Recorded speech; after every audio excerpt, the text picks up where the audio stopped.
News when you want it with Bloomberg News Now. I'm Amy Morris.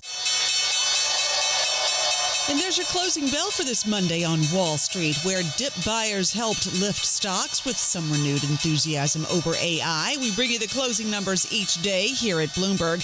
The S&P 500 gained 21 points, NASDAQ gained 220 points, and the Dow lost 81 points. The 10-year Treasury yield at 4.56% and the 2-year yield at 4.15%. This just crossing the Bloomberg terminal.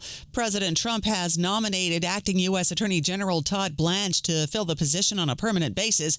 This pretty much ensures an uphill Senate confirmation fight. Turning now to tech, Apple unveiled the next generation of its artificial intelligence platform, including an update to its Siri digital assistant. The new Apple intelligence system will be able to better understand the context of users' requests, and the overhaul of Siri will include a standalone Siri app with a more chatbot-like interface. It's expected to launch in beta later this year. Bloomberg's Ed Ludlow tells Balance of Power a standalone Siri probably won't be enough to attract more buyers. There's definitely this educational piece, which is, do I need the latest generation iPhone to get the most out of whatever the new AI capabilities Apple unveils today are? And longer term, going into 2028, 2029, all of the market participants I speak to say, yes, that will become a defining feature. Bloomberg's Ed Ludlow on Balance of Power from the WWDC conference in Cupertino, California. You can hear more from Ed Ludlow on our Bloomberg Podcasts page on YouTube. Apple shares fell about 2% in regular trading. Sources tell Bloomberg SpaceX's IPO is well oversubscribed as demand builds for a potentially record-setting debut. Banks leading the offering are expected to stop taking orders from institutional investors on Wednesday after the market closes in New York. Intel stock gained 12% in the regular session on a report from The Information that Google recently placed an order for more than 3 million advanced AI chips, known as TPUs, from the chipmaker.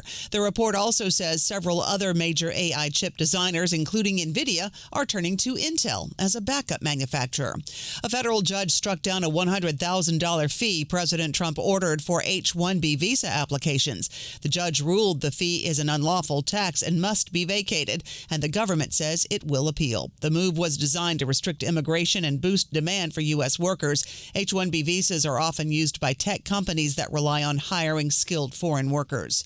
The Trump administration has drawn up a plan to surge U.S. immigration and customs enforcement personnel to New York City.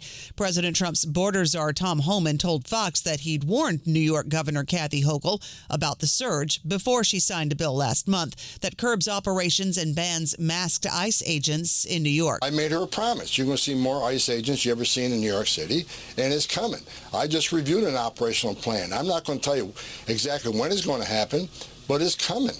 New York City Mayor Zohran Mamdani responded, saying he believes ICE should be abolished. I want to be very clear about the fact that I believe that ICE raids are cruel, they are inhumane, they do nothing to serve in the interests of public safety. I've shared that directly with the president. I've shared that in public. The move threatens to escalate tensions with Governor Hochul over the president's migrant crackdown. The House of Representatives this week will take up a bill to finance immigration agencies, which the Senate passed with a maneuver to avoid the usual 60 votes.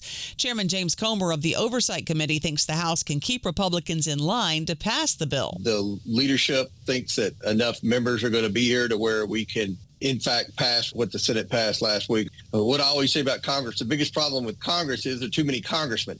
I think we will get to 218 this week. Oversight Committee Chair James Comer on Balance of Power. Israel and Iran traded fire in their first attack since the U.S. struck a ceasefire with Tehran 2 months ago.